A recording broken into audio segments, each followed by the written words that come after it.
Okay, what is going on, everyone? So in this video, I'm going to be speaking with Dr. Eric Trexler, and we're talking mostly about why it is that our metabolisms slow down as we lose body weight and how we can prevent that metabolic slowdown from happening. And then we also talk about what to do once the diet is over so we can improve our recovery and prevent excessive fat gain. So we look at the question of whether you should reverse diet or just immediately increase calories and enter a bulk right away after the diet is over. We also talk about so-called starvation mode and metabolic damage. So the idea that if you dieted before and really suppressed your metabolism, then your metabolism can become somehow damaged, and so then that can prevent you from losing weight down the road. So we talk about whether that's a legitimate concept or not. We also talk about rapid weight loss or crash dieting and a bunch of other surrounding topics as well. And I think that, as you guys will see, Eric is a really smart guy. He's published dozens of peer-reviewed articles in scientific journals. He's also a pro natural bodybuilder himself and a strength coach.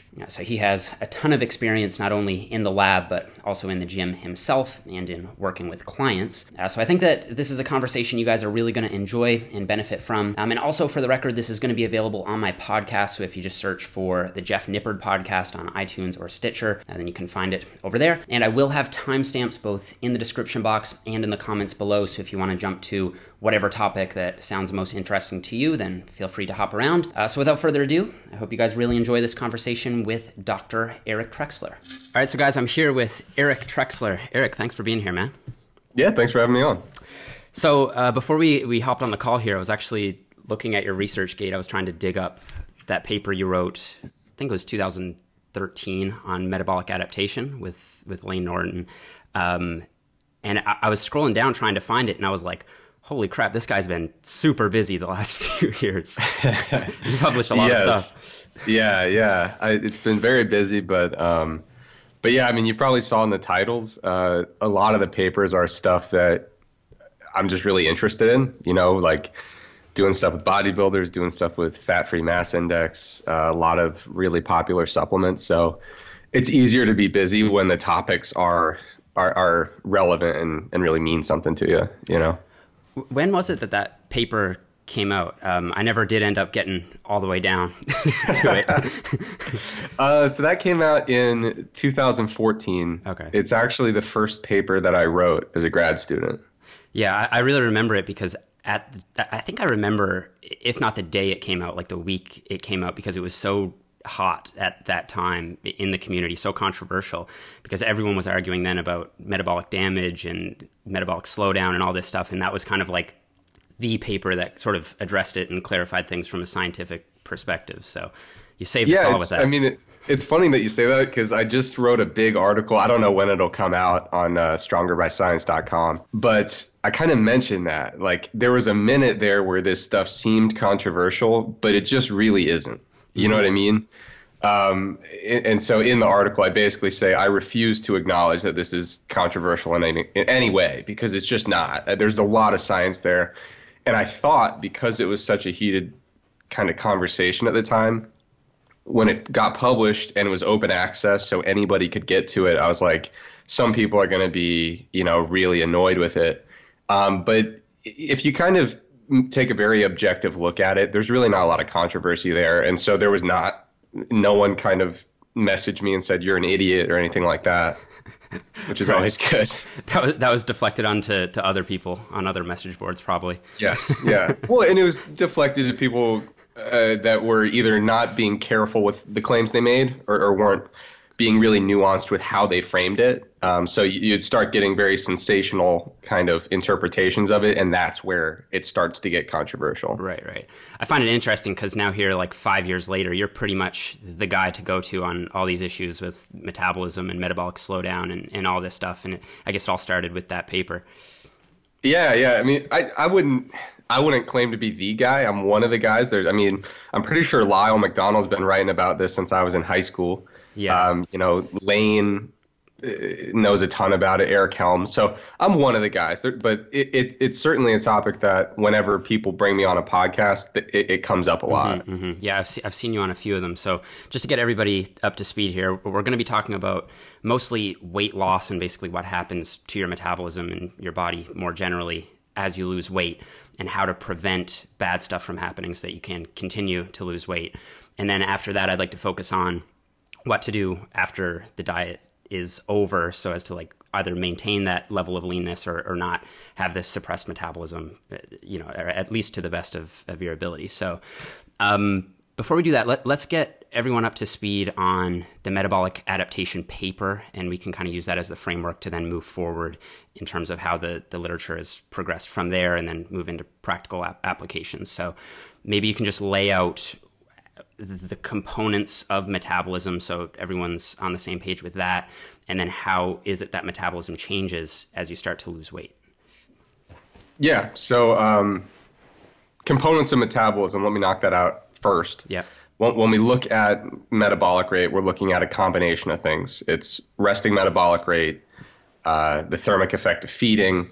We're looking at exercise activity, thermogenesis, calories we burn exercising, and then non-exercise activity, thermogenesis, which is often called NEAT.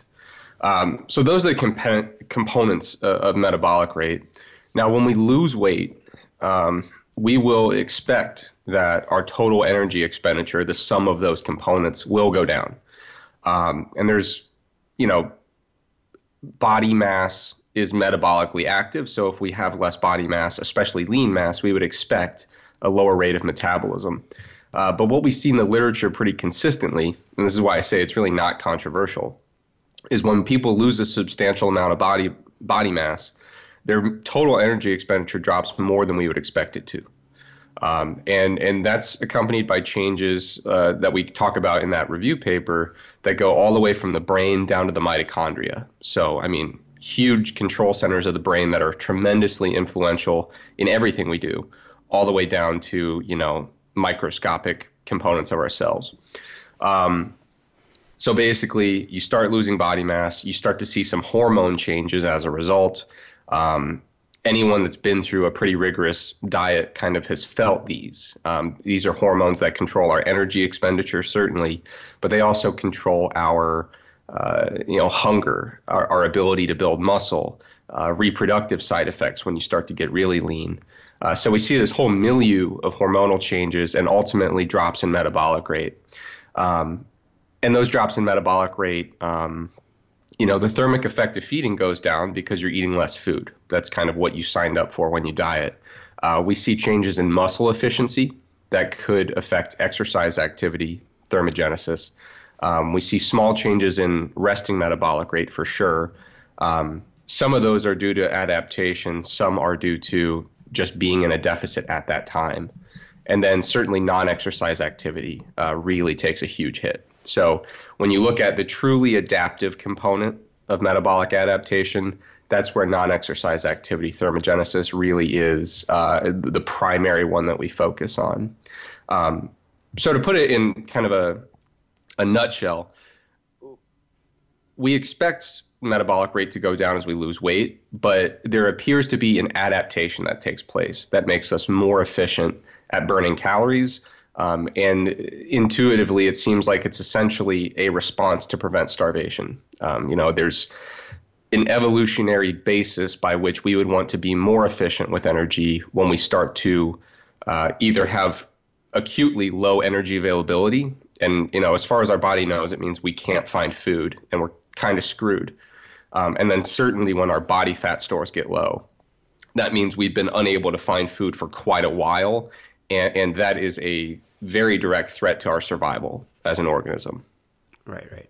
A couple of things there. I'm just going to recap real quickly. One thing that came to mind is people are often under this assumption that smaller people have faster metabolisms and bigger, chubbier people don't. But I would say all else equal, a bigger body is going to mean more energy expenditure in general, right? So as you lose mass and as you lose weight, your metabolism is going to get slower just simply as a function that you have less energy expending mass available. Absolutely. Yeah. In my lab over the last 6 years, I've measured resting metabolic rate 1 billion times. And the one thing that can help me guess about where it's going to be is just your body size. And resting metabolic rate, really, there's not a huge window of fluctuation. It pretty much is mostly determined by your body size. So when someone, we did a study with people undergoing bariatric surgery, weight loss surgery, who were very large, and their resting metabolic rates were quite high. You know what I mean? And then, so yeah, the idea that like, you know, people who are bigger or have more body fat, that it's because their resting metabolic rate is low, there's really not a lot of evidence to support that. Right, right. So when you diet, you have this first thing, which is just that you're getting smaller, so you have a slower metabolism simply as a function of that. But then you also have this adaptive component. So it actually slows down more than you'd expect just on the weight loss alone, right? And you're saying, correct, yeah. You're saying that most of this slowdown is probably attributable to NEAT, which I've talked about here before, but it's basically anything that burns calories that's not formal exercise, right? It's activity, but it's not actual exercise. Yeah, without question, NEAT it's not the only thing that adapts, but it's the biggest overall influential factor. Right, right. So that should be a pretty good recap. You said you also have exercise activity thermogenesis takes a bit of a heat or a bit of a hit because your body becomes more efficient while exercising doesn't burn the same number of calories. And then obviously the thermic effect of food, even though that's kind of a small slice, still takes a hit because you have less food coming in. So you're going to burn less calories digesting that food. And I think that pretty much accounts for all the factors that contribute to slowdown, I would say, pretty closely. Yeah, I mean, there's a little bit of a reduction in resting metabolic rate. Right. But a lot of that basically disappears once you're at weight maintenance, or once you're at no longer in a calorie deficit. We see that basal or resting metabolic rate component picks up pretty quick. Right. So how long does it take for these, we'll call them negative adaptations, to happen? Does it happen, 1 week into a diet or 12 weeks in, or is there any way to predict when you're going to start to see this slow down? So there's a lot of different changes that occur, and they all occur over different time courses. So, some of these things, you'll start to see acute hormone changes within hours of going into a calorie deficit, when you look at leptin, that's the hormone that is without a doubt the most influential hormone when it comes to metabolic adaptation. Leptin tends to fall off really precipitously within the first 4 or 5 days, and then it kind of starts to flatten out. It still continues to drop, but there's two very clear phases. There's like the first week or so where leptin completely drops off, and then it starts to drop at a much more linear kind of slope. Other things kind of increase as the duration of the diet goes on, especially as you get leaner and leaner and leaner. And so, things like as a male, reproductive side effects, kind of that low testosterone, that's very common to see.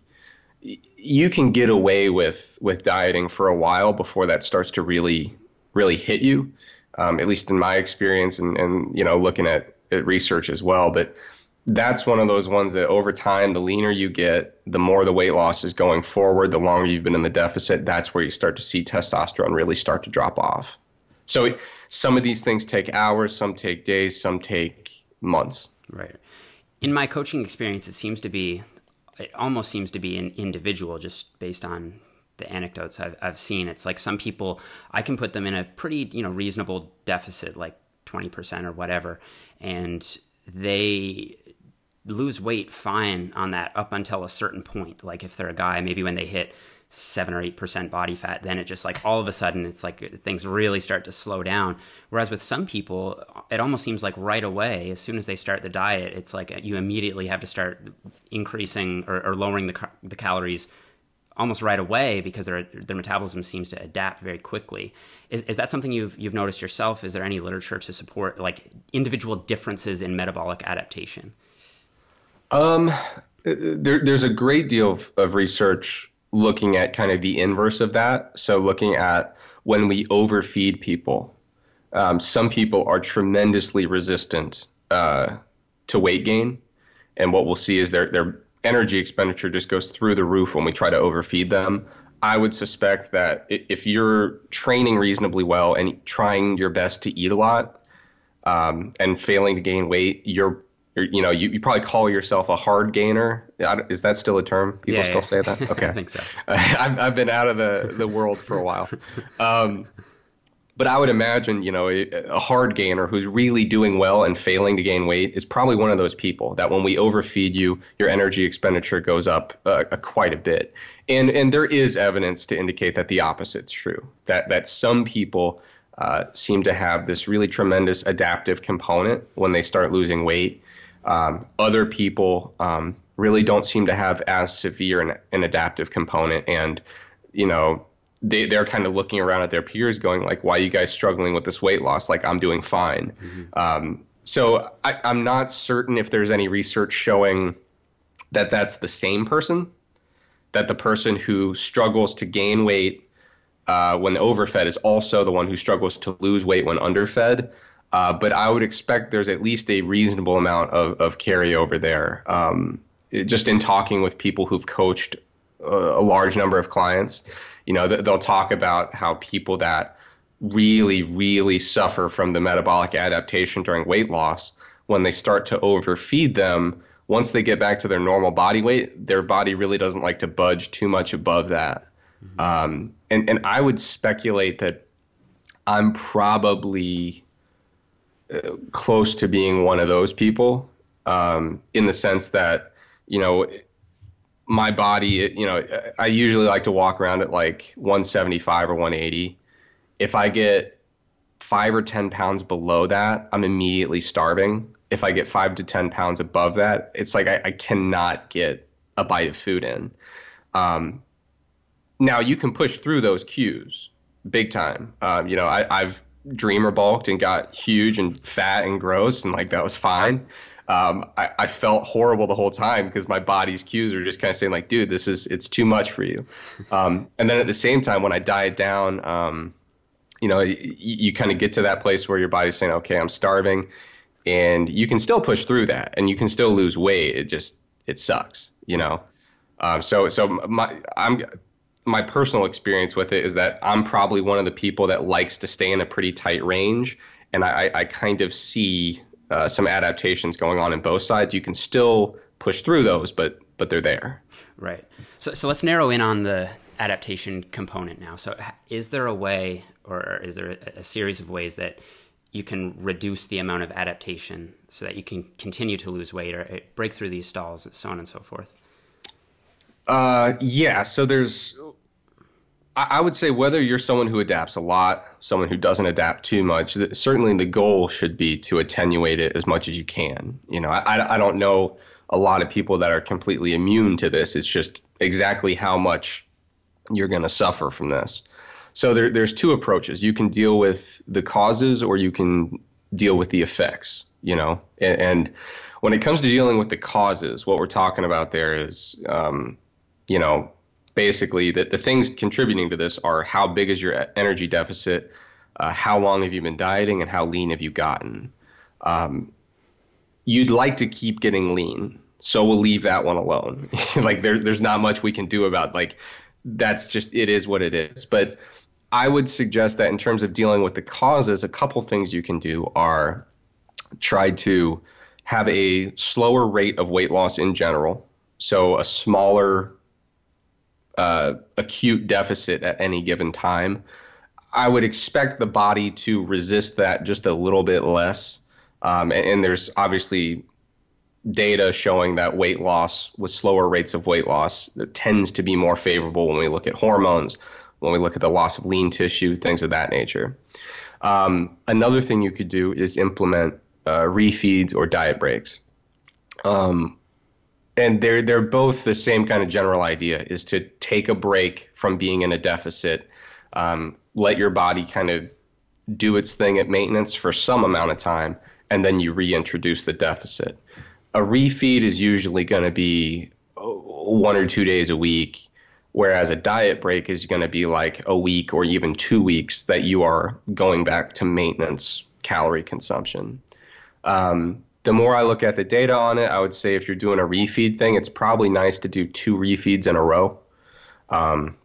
We talked about how long does it take for metabolic adaptation to happen. we also have to consider, if we're doing these nonlinear approaches, how long does it take of being at maintenance to actually see anything meaningful happen? And I would say 1 day is probably not enough. When it comes to diet breaks, there's some really cool, there's a big study called the Matador study that got published, I think, last year. And what they did was 2 weeks of dieting, 2 weeks of maintenance, kind of on and off. And it did appear, based on their data, to attenuate the magnitude of reduction in metabolic rate. So I would say, dealing with the causes, that's what you can do. Take your time, try to be, if you can afford taking some pauses throughout, diet breaks seem to be a really good thing for that. Now, dealing with the effects, I'm sorry, were you going to say something? Yeah, I was just going to pause on that for 1 second, because they covered that Matador study, I think, in the Mass Research Review, which you've written for, and they sponsor my channel, so it's my listeners should be familiar with it. One of the downsides of doing the diet break approach as opposed to just the straight deficit approach is that it took, I think, something like twice as long to actually get there. So like at the end, you did have better outcomes in terms of, metabolic preservation or whatever you want to call it. And I think they actually did see better fat loss as well, but it took them twice as long. So it's like, if you're someone who doesn't want to be dieting for 24 weeks, but would rather diet for 12, well, maybe the diet break approach might be slowing you down in some sense, right? Yeah, definitely. It will. If you spend half your time at maintenance, it's going to take you twice as long. Yeah. So I think the question there would be, what do you plan to do with this weight loss? So if you're trying to induce anything resembling sustainable weight loss, I would say take your time. What's the rush? If you're trying to make this your new body weight for a meaningful amount of time, take your time with it. Put in the types of strategies that can help you maintain that long term. Now, if you're dieting for 12 weeks because you have a photo shoot and you really don't care how rapidly that weight comes back, and 3 weeks after your photo shoot, you're comfortable with being right back to normal body weight. I mean, I'm being extreme there, but if you aren't trying to maintain this for any meaningful amount of time, I could see a case where you'd say, screw it. It's going to be 12 pretty bad weeks instead of 24 kind of bad weeks. Like, that makes sense to me. I can get on board with that. So it just depends on what you're trying to do. Right. And I suppose it also depends maybe on how lean you're actually trying to get, because just, using myself as an example, like I can probably get down to like maybe just below 10% body fat without really having to do any diet breaks or having to suffer too much, a reasonably low set point. Once I try to dig below the 8% zone, I feel like I would respond actually much better to diet breaks. And it's just going to take me so much longer, just simply as a function of me wanting to get leaner. It depends on, I guess, where your end goal is also. Yeah. I would say what body fat you're trying to get to, and also how extreme the overall magnitude of weight loss is going to be. So you're looking at, how close to that minimum, like 4 or 5% body fat level are you, but also how far away from your normal body weight are you? You know what I mean? So if you were walking around and you were like 360 pounds, and you're trying to lose really substantial amounts of weight, that might be an instance where you'd say, we are, just because of the sheer magnitude of weight loss, the first portion, sure, just go ahead and get rid of the weight quick. But at some point, as you're really far below your kind of settling point that you were maintaining at, that's where you might say, okay, we've done the initial phase of fat loss. Like you said, getting down to, everyone's got a number. I can get down to this number very easily. And then maybe once you get there, that's when you would start implementing it. And you can kind of have the best of both worlds, where you make the quick progress that doesn't hurt. Mm-hmm. And then once you start to get to the kind of grinding portion, that's where you would implement something like a diet break. Right. In the studies, they kind of have to split them up into two strict groups. But in the real world, you can say, well, I'm going to diet linearly with no diet breaks until I get to that sticking point. And then once I get there, I can use this as a tool, sort of thing. Yeah. So I didn't want to interrupt you too much there. Let's get back to, so you addressed the strategies for the causes. Now you're going to talk about the next part. Yeah. So once you kind of deal with what can we do to actually attenuate the causes of the problem, then we start looking at what are some of the peripheral effects that we run into with the problem. And so certainly based on the hormonal changes we see, we're going to be concerned about, the potential loss of lean mass. Looking at just the general state that you're in physiologically, we're going to be concerned about performance decrements. And, if you spend 20 weeks or 10 weeks in this really kind of crappy grinding spot where your performance totally sucks, that's not going to be a good thing for your outcomes. If you're trying to, get ready for something important where you want to be pretty lean, single digit type body fat for a male, it's not going to do you any favors to train like crap for the last, 10 weeks of that phase. So I think slow rate of weight loss helps there. We know that slower weight loss based on research and resistance trained people seems to help with lean mass retention. It seems to help with attenuating some of the hormonal changes that we see. It helps with maintaining performance. So slow rate of weight loss deals not only with the causes, but also with some of those downstream effects, even in people that aren't getting particularly lean. Certainly, you want to make sure you have an appropriate distribution of macronutrients. When you start, people worry about their macros in the off season, but it's like wait until you're like late in a diet, and then you start to see like, I don't know what to do with these calories because you want to have enough fat to support, fat soluble vitamin absorption and even hormone production.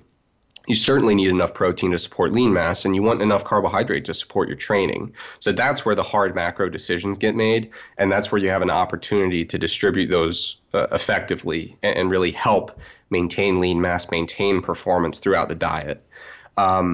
Smart training is critical. If you train yourself into the dirt and you don't accommodate your impaired ability to recover when you put together your training, you're probably going to regret that and exacerbate some of these problems. And that's where cardio comes into play too. I know for me, the best prep I ever had was when I did virtually no cardio. I kind of wasn't sure if I was prepping until I was halfway through. But by the time I was halfway through, I wasn't doing any cardio anymore. And I just kept it that way because I think a lot of people, they think, okay, well, calories are low, so I'll just cardio my way out of this problem. But, there's ample evidence of endurance athletes where we see that even in people that aren't intentionally trying to lose weight, lean people who do really excessive amounts of cardio have some of these metabolic adaptation issues. Even in the absence of really extreme caloric restriction. I think a lot of people fail to account for the fact that cardio is not just negative calories, it's also a recovery burden.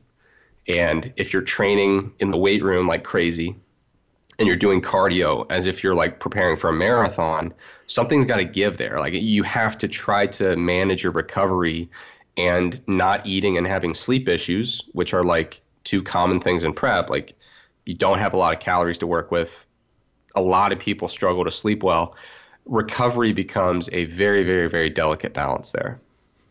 Right.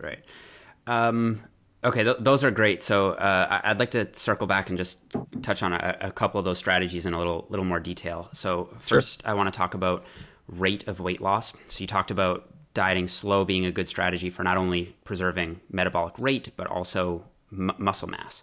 Yeah. So the slower you diet, the better your metabolism will probably stick around, and your muscle will stick around better as well. Obviously, we've already said the downside is that you have to diet for longer, but that might be worth it, just again, depending on how lean you want to get or when your deadline is. So let's just maybe break down what you would recommend in terms of a rate of weight loss. Like how many pounds per week, what's the size of the deficit, how many calories should you slash, that kind of thing. Yeah, it's tough. I think with rate of weight loss, and another thing to keep in mind is that it probably shouldn't be totally linear. Like you should probably be able to afford a slightly higher rate of weight loss at the beginning than toward the end of a diet. I believe the numbers off the top of my head I suck with because I always like just make spreadsheets, Yeah. like I'll plug them in and then I'll just like follow it. I believe I usually recommend like toward the beginning of a diet, like 1% of body weight. Let me double check my number here. Yeah, no worries. That sounds like a reasonable figure to me, though. 1%. So if you're 200 pounds, that's 2 pounds per week. Right. It's pretty good. I would consider that to be like, pretty moderate to slow, I would say. So pretty moderate. I usually, as an average, that's about where I'm like comfortable saying like 1% of weight per week. If you're doing a totally linear approach, sometimes I'm even cool with going down to as low as 0.5% per week toward the later end of the diet. And if you're starting at a pretty high body fat, I could even be comfortable going a little bit above 1% toward the beginning.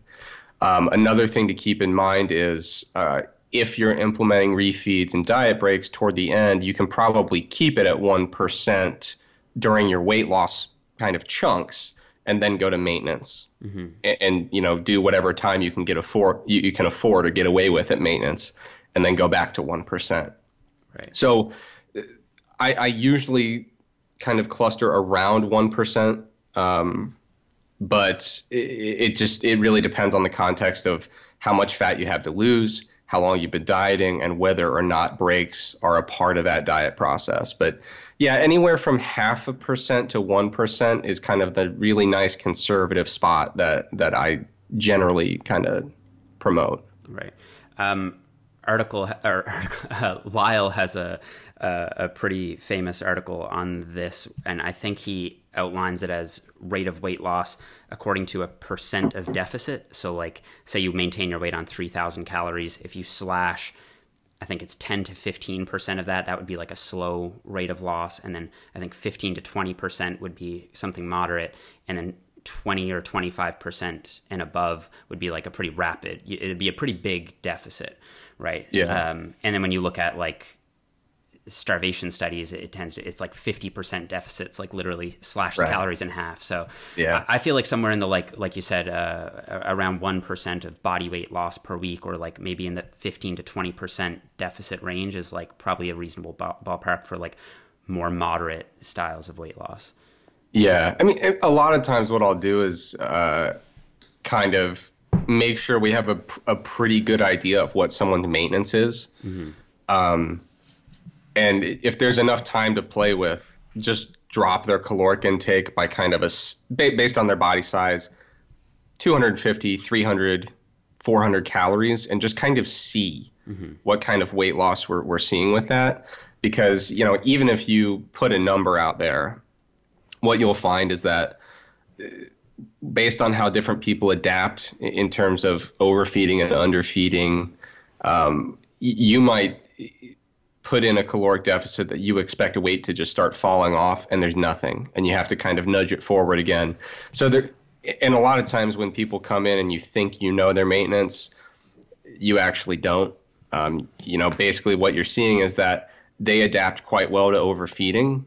So what you're seeing is kind of an inflated maintenance. Basically, their body is kind of firing on all cylinders to maintain and kind of make this high caloric intake seem like a maintenance, if that makes sense. And so, we can see people whose metabolic rate is a little bit lower than predicted based on adaptive processes. We can also see that in the other direction. So for some people that are basically well adapted to kind of an overfeeding type caloric intake, Eric Helms and I wrote an article about this in like 2014 that like sometimes when people say, oh, I look at this huge change in my off-season intake compared to my prep intake, you're looking at adaptation that happens in both directions. So sometimes people are, they start overfeeding and they completely ramp up their metabolic rate and their non-exercise activity, and they probably train a little bit harder. And what you'll find is that it's kind of an inflated perception of what their maintenance truly is. So I think you're on the money there with the numbers you're putting out. But the problem is like you want to make sure that as a practitioner, a coach, an athlete, whatever, that you have enough wiggle room in your mental approach to acknowledge this might not pan out the way I expected and adjust accordingly. Yeah, that's such a good point. It's so common for me to see, especially with men who have these super high maintenance calories in the off season. Like they'll be like, I maintain on 4,500 calories, and they're still decently lean in some cases. And then they're ready to start a cut, and they're like, okay, I'm going to slash 400 calories, bring that down to 4,100, and that's going to get me losing. And it just doesn't, because it's, like you said, it's so artificially inflated beyond their true maintenance that they need to come all the way down to like, I don't know, 2,800 or something in some cases just to actually get losing, right? And that isn't a huge gap below their true maintenance. It's just that, as you've said, you know, their perceived maintenance is so much higher than the true one. Yeah. It's super common. It's funny that you say that. I haven't seen it in a while, but it's especially common with these guys who have super fast off-season metabolisms or super high caloric intakes anyway. I mean, what you're seeing there is that they're you know, even their resting metabolic rates probably through the roof when they're feeding that way. But also, like, their non-exercise activity is probably just insane. They're probably just like rocking in their chair like their entire workday. Like, and you see it, like you'll make that initial drop and they just stop being that way. But there's really you're not seeing any weight loss happening. You're like, what's happening? Yeah. And that's probably what's going on. Yeah. So true. Yeah. One thing I want to just bring up here is so basically, as we're presenting it is I would say like the modern old school way of looking at it. It's like lose really slow and progressively, and you'll preserve your muscle and preserve your metabolism. Recently, as I'm sure you know, things go in fitness circles, there's been more of a push towards like, well, maybe crash dieting and faster rates of weight loss is okay. You don't need to freak out. You're not going to lose all your muscle. You can get really lean doing this as long as you weight train and so on and so forth. One guy who's been talking about this a bit recently is Martin McDonald. I don't know if you're familiar with his work, but I think he's done several. He's written several articles and has dieted quite quickly himself. And what's your opinion on that? I mean, like how important is rate of weight loss, and how much of a risk for, you know, not only metabolic effects but also muscle loss is a faster rate of weight loss in reality? I think generally I advocate slower rates. Martin knows his stuff, so I'm not, attacking his approach in any way. But I think when you look at the literature on rates of weight loss, it generally would either show it doesn't matter or it favors slower, depending on the study you find. And, you know, when we're talking about when the stakes are high and all else is equal, I would say, why not lean toward the direction of what we've seen to be favorable in a number of studies when it comes to, changes in hormones and metabolic rate and muscle loss or lean tissue loss. Having said that, I don't think that a fairly rapid rate of weight loss is absolute suicide in terms of making progress. Like, what we might see is you still got down to 5 or 6% body fat, but instead of, you basically walked on stage with maybe half a kilogram or a kilogram less of lean mass or something like that. That's not necessarily the end of the world, especially if you're not dieting down to ultra low body fats, and especially if you're not competing with, a WNBF world title on the line. Mm-hmm. So if someone is either non-competitive or just not super patient and says, I don't want to spend 40 weeks dieting or 30 something weeks dieting, let's do this thing in 14. You can make that happen. They will get lean. They'll probably have to use a bigger deficit than they would have otherwise, but it's doable, and they're not going to completely shrivel up and lose all of their lean tissue. So it's a viable approach that can work, especially when the end goal is not to get absolutely as lean as a person can get with the most amount of muscle a person could possibly have. And when you talk about bodybuilding and physique competitions, the goal is, depending on your class, but if you're a bodybuilder, I want to be the most muscular a person could possibly be with the smallest amount of body fat possible while still being alive. And when that's the goal, I think you have to really constrain your approach to what seems to be most supported by the literature. Right. I could see even just from the performance side of things, like the faster you're losing weight, by definition, you're in a bigger deficit. It's probably going to be harder to maintain your strength and performance in the gym, which might be really a negative thing just in its own right, and then also from a muscle preservation perspective. Yeah. On that note, what is your general recommendation for training when in a caloric deficit? Do you kind of not really change anything? Do you how I should frame this is, should you focus more on keeping the weight on the bar and keeping your strength up, or should you focus on, keeping the volume the same once you get to that point where you feel like your recovery is compromised? The major change that I make, once you're in that spot where you reach a certain point in prep, and I'm sure you've been there, where glycogen just isn't part of your life anymore. You know what I mean? Like, you remember fondly a time where your muscles did in fact have glycogen in them in your liver, but that's not your reality anymore. And at that point, I usually like to tone down the high repetition work. Just because I'm sure you've been there late in prep. You put on a load, you're like, okay, let's do 12. And then you hit 7, and it's weird. There's just nothing in the tank. Like, you don't feel like the burning and the acidosis or anything like that. It's just your muscles tap out, So one thing that I like to do is shift my training volume more toward doing sets that are higher loads with lower repetitions. If you can shift your repetition range lower and maintain the volume, fine, that's good. But at a certain point, I am, pretty willing to acknowledge, like, hey, my recovery just isn't what it used to be. It's probably time to try to maintain the intensity and drop the volume just a little bit to see if we can preserve what lean tissue's there. Now, I know I have seen people advocate the opposite, and they say when I'm in prep, I like to do high rep stuff because the injury risk is lower. And I could see both sides, but for me, I don't like getting into those super glycolytic rep ranges where you're relying on glycogen that just simply isn't there. Mm-hmm. I actually totally agree with you.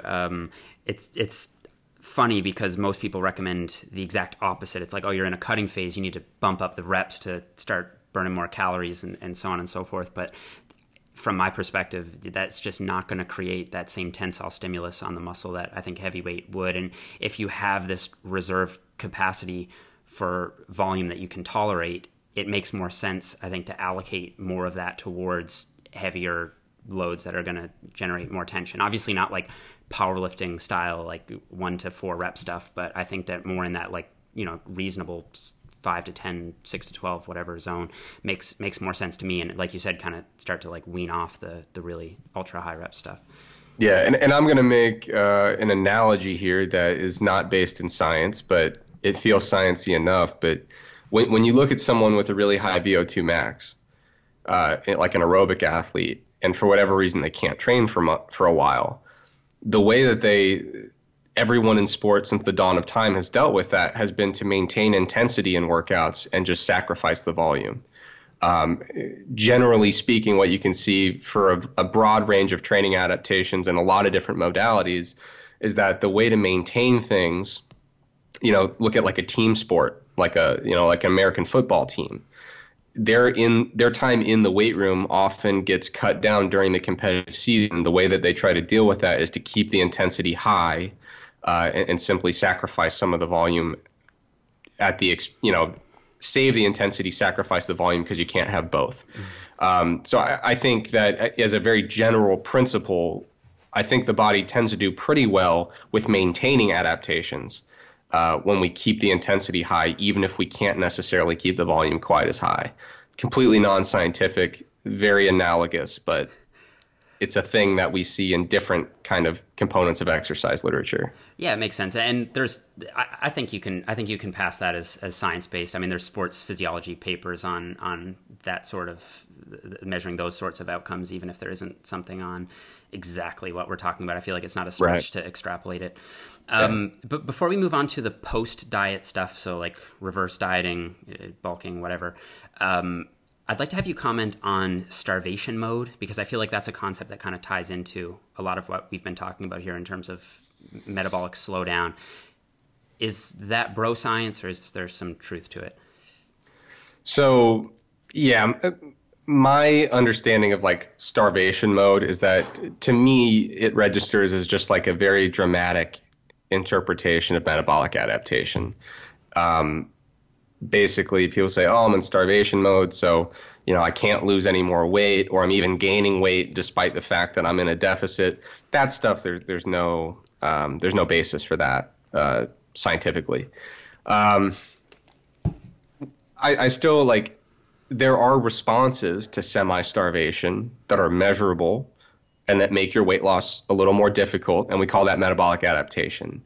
But when it comes to starvation mode, there's not a single person on the planet who is immune to starvation. Like, you'll never run into a thing where it's like, oh, Jeff, you look terrible. You've gained a lot of fat. What happened? It's like, I just stopped eating, yeah, it was a rough time. Like, no, it's never happened. And there's never been a person who it's like, their strategy for weight loss is, I better start eating more calories every day. That doesn't pan out, So the starvation mode thing, like, you're not losing weight because you're eating too little, I will never get on board with that. Yeah, I totally agree. It's funny, and you do hear it sometimes. Like, you will hear people give that crazy counterintuitive advice to avoid starvation mode, but it just makes absolutely no sense. And all you have to do is look at people who are actually starving on our planet, and they all look emaciated. Well, and like, the thing that kills me is, like, you like dogs, Jeff? I don't have a dog myself, but yeah, I like dogs. I don't have one either, but I like them. Yeah. And talk to any dog owner, and it's like, I went to the vet, and my dog's too fat. So what did the vet tell you to do? Put another half cup in the morning? Like, no. When it's not us, it's very easy to make the decision to say, oh, well, the dog's too fat. It's probably eating too much, so we'll probably give it less food. Like, it's very straightforward. When you look at, like, agriculture literature of, like, fattening up livestock, it's never been a difficult concept of, like, if you want them to be less fat, feed them less. If you want them to be more fat, feed them more.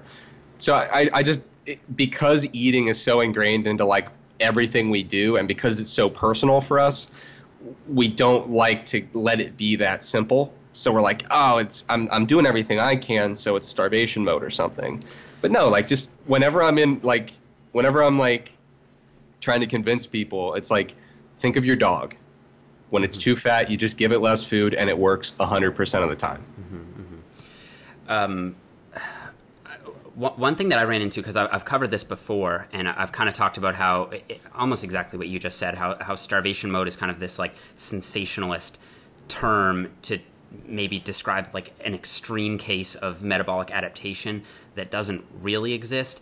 But if you soften the definition of starvation mode enough, you might, in fact, be able to see that it does describe these groups of people who are on very low calories, yet still not losing weight. And to them, it might seem really real. Like, I'm eating 1,200 calories today as a woman, for example. And I've completely stalled, and I'm not even that lean yet. That really seems like starvation mode to them, right?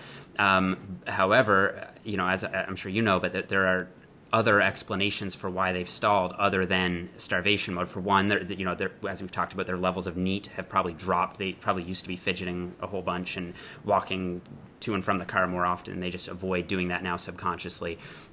And also, there's a whole other issue of water retention that we could get into, but it probably tends to exacerbate as you get leaner and leaner and more fixated on your weight loss that isn't happening. So I would say those are probably the two main culprits for starvation mode in reality.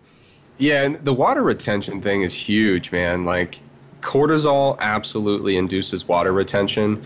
And no one has more cortisol than someone who's weight training like crazy, dieting, doing cardio like crazy, and is stressed out. Like that, if you were trying to like induce high cortisol levels, those would be your main cards you would play.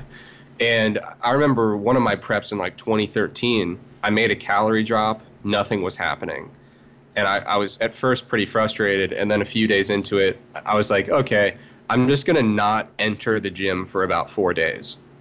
And immediately, like multiple pounds fell off at a time where I was just it was like late in prep, chipping away at the last few pounds.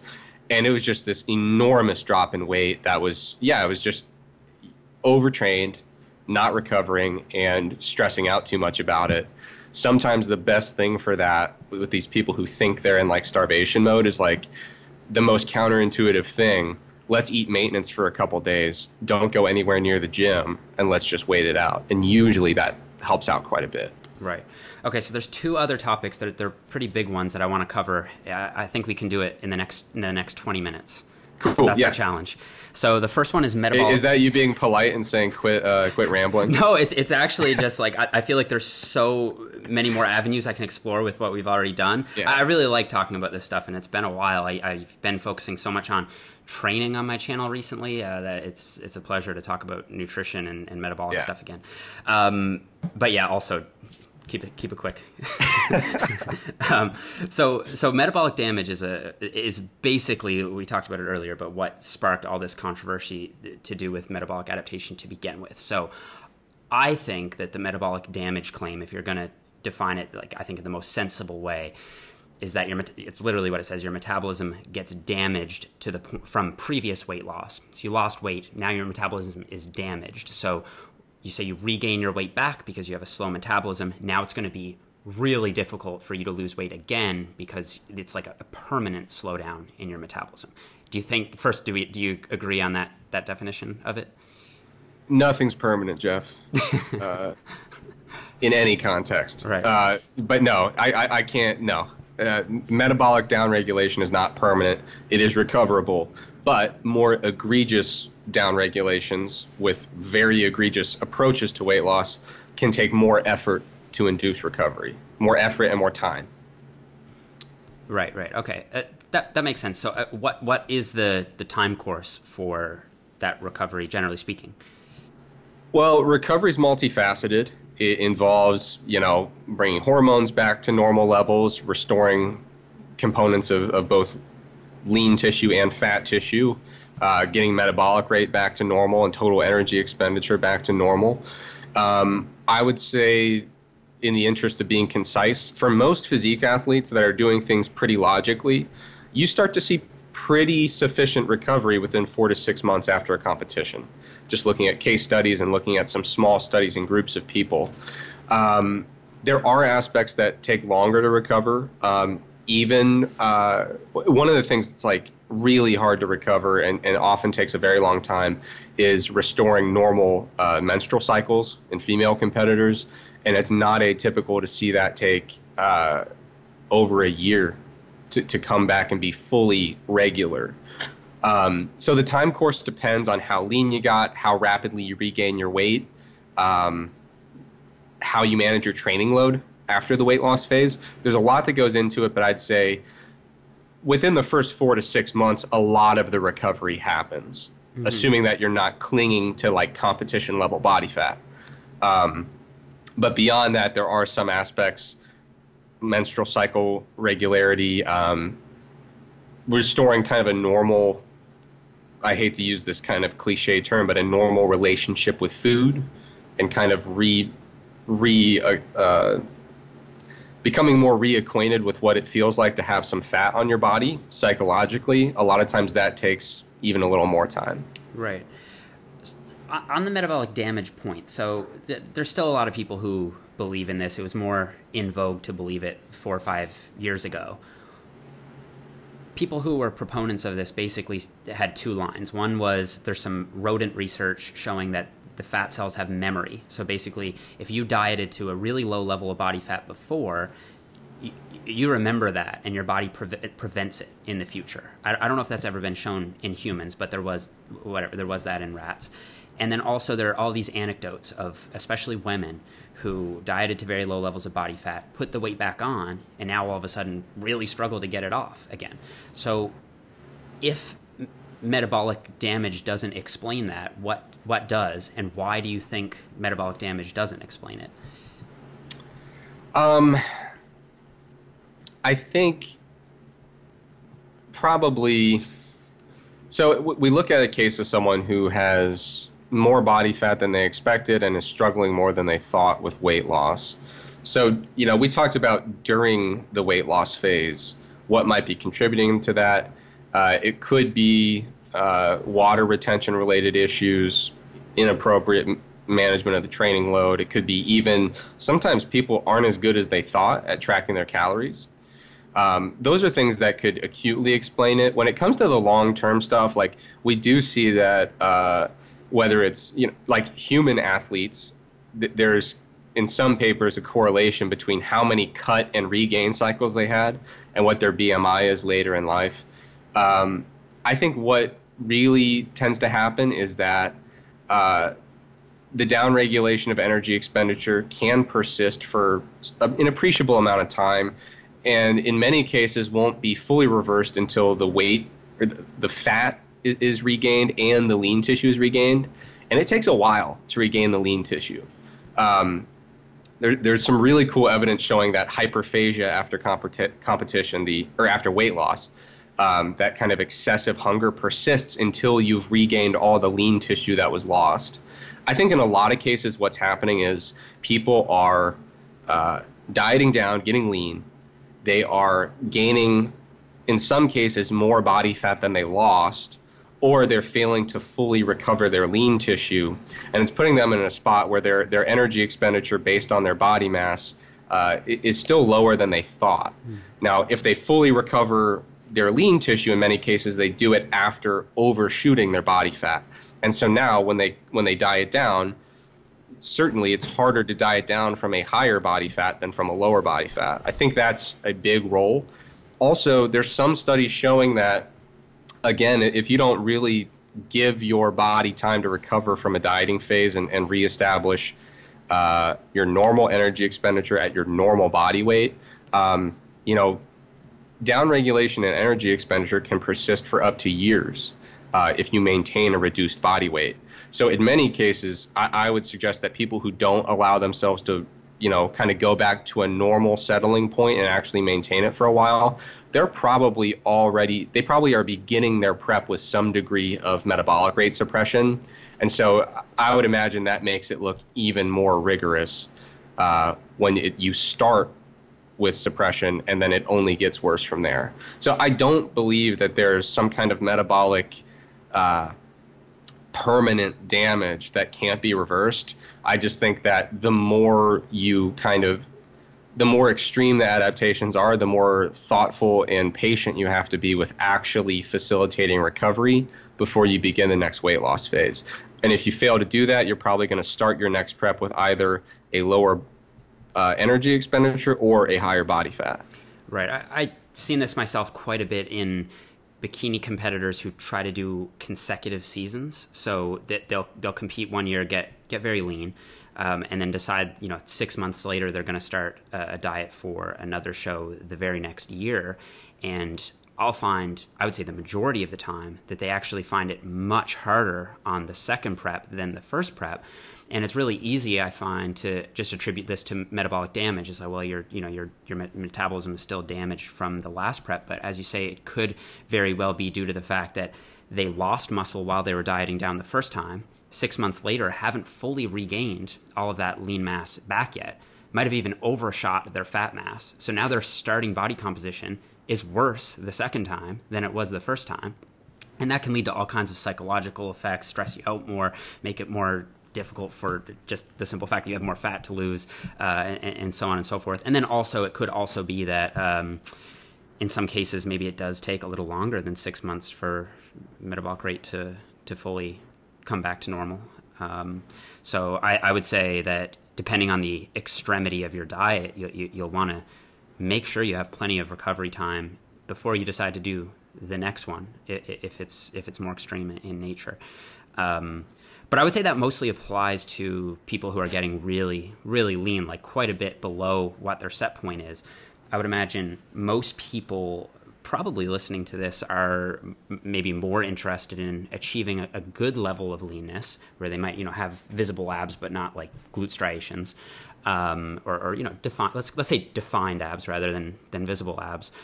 What would be your approach for maintaining that type of a physique, after the diet has ended? So you dieted down, you got your abs. What do you do now? Yeah, and that's a great point, is that, I often write about metabolic adaptation, and I always write from this, like, it's hard to get out of your own perspective. And my perspective is probably a lot like yours, which is I have to get rid of all the fat. Like, if it doesn't hurt when I sit down on a chair because my glutes still have fat, the diet didn't work. You know what I mean? So it's important to kind of remind yourself that not everybody's looking for that, and really very few people should be looking for that. If you're not a competitive bodybuilder, then why do you want your glutes to be, well defined? It's too much. But no, from that perspective, it's always important to remember that the stuff we talk about with metabolic adaptation is far less in magnitude. And the idea of maintaining that body weight is far more realistic and actually not a terrible idea. No one should be maintaining 5% body fat. Mm-hmm. But if you want to get down to 9 or 10 and maintain it, that's totally fine, and actually probably quite doable for a lot of people. The way to do that would be, again, I really think you want to deal with some of these problems on the front end. If the goal is long-term, sustaining it long-term, I would take a slow rate of weight loss, and I would try to incorporate diet breaks if I could. And that's kind of part of the slow rate of weight loss, right? I mean, you're essentially, I don't think you necessarily need to go 2 weeks and 2 weeks like the Matador study, but if maybe every fourth week you go up to maintenance, I think that might be a middle ground that you could kind of shoot for. But I would say slow rate of weight loss to deal with those problems on the front end. And then once you get to that goal body weight and you're trying to maintain it, I would say certainly immediately go to maintenance calories across the board. No need for the nonlinearity anymore, because the nonlinearity is only helpful because you must have a deficit and you're trying to just deal with it, But if you're not losing weight anymore, you don't need a deficit, and you should just be in a constant diet break where you're eating at maintenance.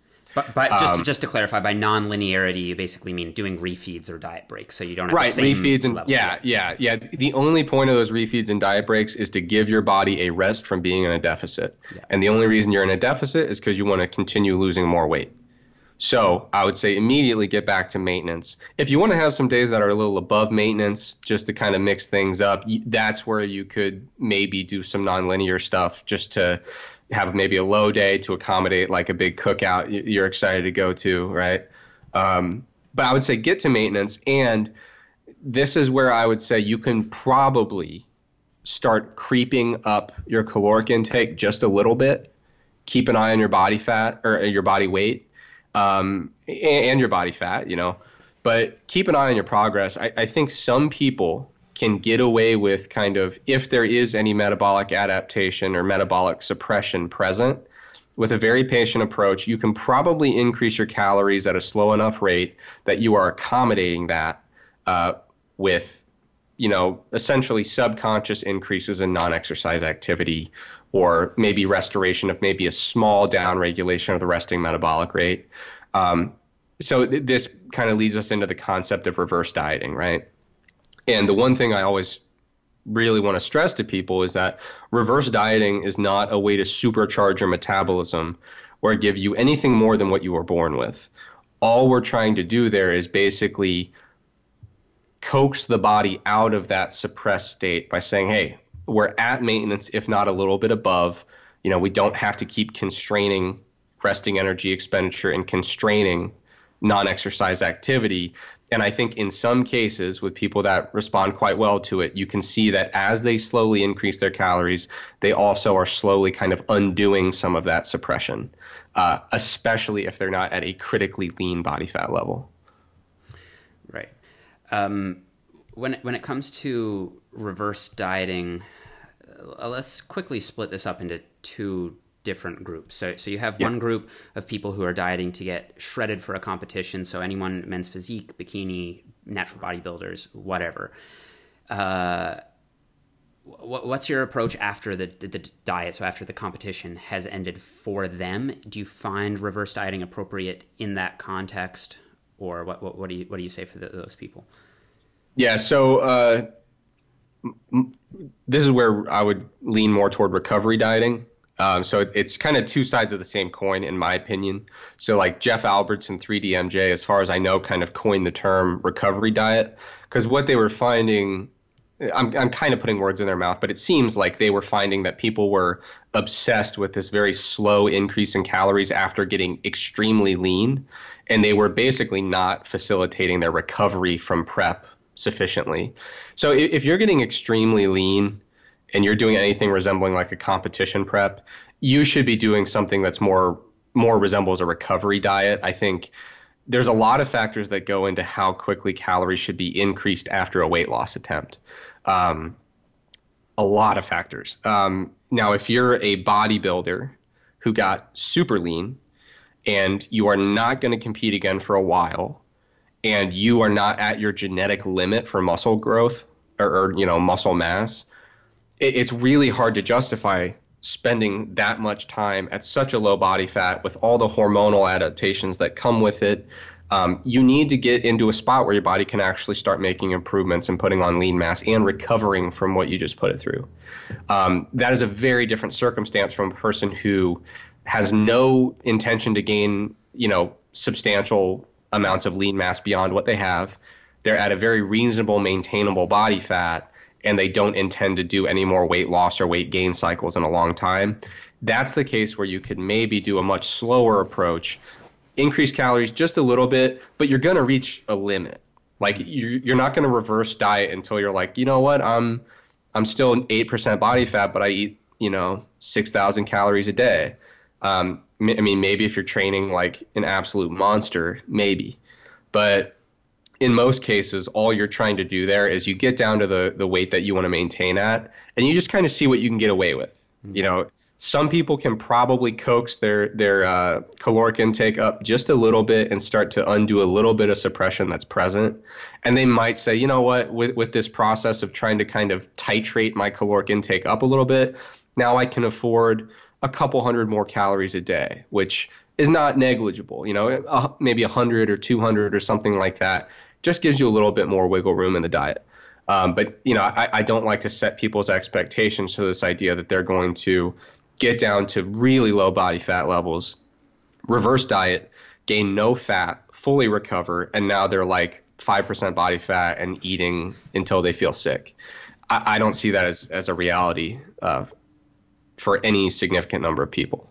Yeah, there's really no way to shortcut it. I've found, like, even if you were to, say, reverse your way up to 4,000 calories, you'd still feel terrible because your body fat would be so low, and you'd have to expend so much energy with cardio, which you'd barely be able to get your way through. I mean, either way, being at that very depleted state, regardless of food intake, is gonna suck. It's for most people, it's gonna feel bad. What we're seeing is that these effects are because we have low availability of energy. And if you are very, very lean and not gaining fat, you still have low energy availability. I don't care how many calories you're putting in. Clearly what's happening is that you're burning all of them. Mm-hmm. So as you said, you're still miserable and you're still not recovered. Right. Now, I want to talk about reverse dieting in the context of, let's say, someone like myself. So at the moment, I'm running something of a extended mini cut. I don't want to commit to calling it a cut. So it's an extended mini cut. But in any case, once I get to the point where I feel like my abs are a little bit more defined, I'll probably end the cut. So I would imagine somewhere in the 8, 9, 10% body fat range is where I want to get to. Now at this point, I don't feel like I'm really gonna need a recovery per se. So I feel like the recovery diet wouldn't really be appropriate in that context. But yet it would be cool to try to maintain this level of leanness the best I can while still eating more. Because even if I, let's say, feel the same, and even if it's only just being burned off through extra expenditure, 200 extra calories, 300, 400, whatever, however high I can push it, is still more food that I get to eat. So it's still positive, and it's still probably going to fuel my performance a little bit better. So in that context, I feel like a kind of a slow reverse diet actually is a good idea, assuming that your goal is to stay leaner, right?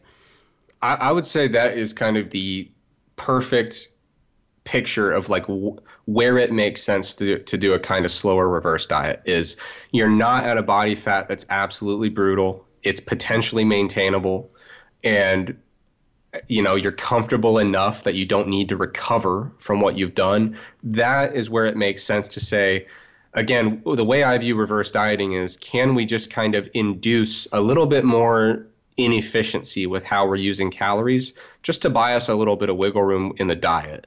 It's not going to make you feel different. It's not going to induce any kind of recovery, which you won't need. The only other, really great application, aside from just trying to reestablish a settling point or reestablish kind of a maintenance level, the only other time I can really see it making sense is if you are a really high-level bodybuilder or physique athlete that you basically have decided, I don't intend to gain any more lean mass. I compete frequently. And so basically what I'm trying to do is, because I compete frequently, I need to stay kind of within shot of my stage weight, or I'm at a point with my muscle mass where the only thing I could feasibly do to perform better as an athlete is to come in leaner and leaner each time. So if your sole focus then is going to be on getting absolutely as lean as a person can get, and you don't really need to take an off season of muscle building, which few are in this position, but I could at least theoretically see a case where you say, you know what, we will delay recovery a little bit, assuming there's no like clinically relevant symptoms that we really are concerned about, and we'll take our time and make sure we really do this the right way, so that next time we're on stage, we'll be so lean, it'll change the world, and we'll forever set the standard for what a physique looks like.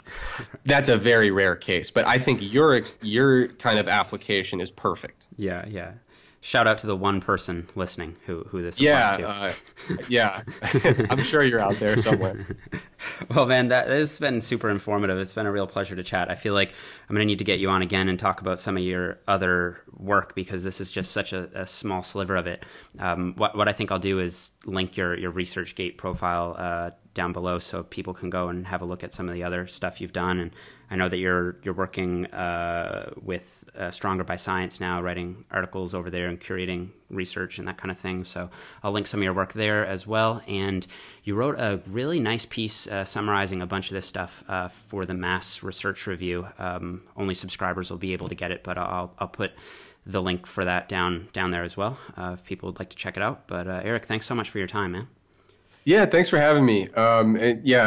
Anyone that wants to get in touch, I'm trying to be better about being on social media since I'm not living in the lab anymore. So, reach out to me on Facebook and Instagram and Twitter and all that stuff. And I should have a very, very, very long, thorough article about metabolic adaptation, refeeds, and reverse dieting. It's done. I just don't know when it's going to officially come out. But keep an eye on strongerbyscience.com. And it's basically like, I think, close to 20,000 words of everything I've ever thought about basically everything we just discussed. Amazing. Well, if you can get it out before Saturday, I'll link it. Otherwise, great. I'll do it later. But anyway, man, it's cool. Been a pleasure. I'd love to get you back on and chat about some supplement stuff. So anyone who's listening, you can stay tuned for that. Eric's tremendously knowledgeable about supplements, so something we can talk about. Anyway, man, thanks for coming on. Make sure you guys show Eric some support. Go over, check out his social media platforms, and send him a message. Let him know you enjoyed this show. Leave me a like if you're on YouTube. Don't forget to subscribe if you haven't already, and I'll see you guys here in the next one.